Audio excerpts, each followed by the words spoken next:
Step number 3 is to come up with a great title for your listing. So Airbnb calls this listing name, and you have 35 characters. And this is the first part that's very important, and that is a little bit more interesting than just selecting a bunch of options, because the way you design your title actually does have a significant effect on how many people will check out your listing. So before we get into the specifics, I just want to show you quickly why the title is so important. So I've pulled up a search on Airbnb in Amsterdam just to show you what your potential guests will be looking at. And so if you look at a listing, the first thing you'll see is the picture. Obviously, the pictures are the most important. But then the second thing you'll see is the title. And so this title is really important because you can use it to entice the viewer to actually click on the listing and check it out. So let's talk about how to create a great title for your listing.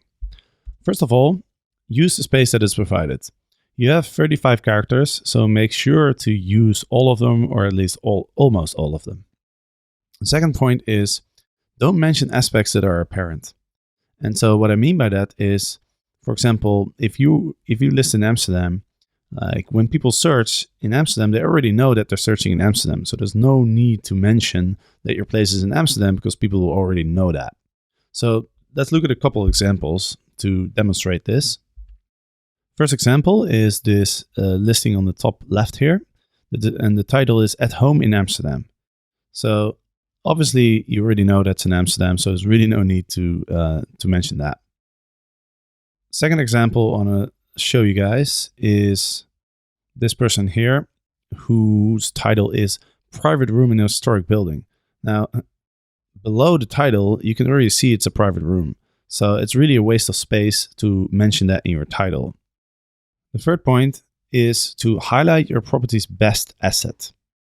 So whatever it is, whether it's your location, whether it is the design of your apartment, whether it is any sorts of other asset that your property has, just take a moment and think about it. What do you enjoy most in your apartment, your house, or your room? And again, to show you an example, let's look at this listing right here, where the title is Modern Houseboat / Large Roof Terrace. So in this case, the best asset of the listing is probably the roof terrace, and this person mentions that, which is a very smart idea, because if somebody is looking for a place with a terrace, then that's going to be very appealing for that person. The fourth point is to make your title catchy and enticing. And what I mean by that is, don't make it sound too general and boring, because that won't entice people to click on your listing and check it out. So what you want to do is you want to use descriptive words such as luxurious, amazing, terrific. All those kind of words do really well. So instead of using words like nice, good, great, it's better to use something more specific. Gorgeous is another good one. Modern, spacious. Those words are all much better than just general words like nice, good, and great. So the fifth point is to cater to a specific crowd.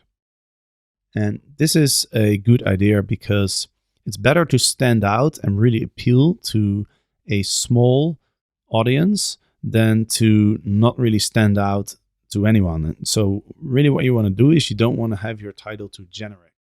So if your apartment is specifically suited for a specific target group, then it's a good idea to mention that in your title. So as an example, my place is really suitable for a group that consists of 2 couples because I have 2 bedrooms and they are separated from each other, so people have a lot of privacy. And so I mentioned that in my title. I say it's perfect for couples, and as a result I do get a lot of groups that consist of couples, which is also convenient for me because that's the type of people that I want in my apartment. Because Amsterdam is known as a party city, so I'd rather have a group of 2 couples who are less likely to go out, party, and get drunk and do all sorts of things that I don't want people to do in my apartment. So that works out well for me.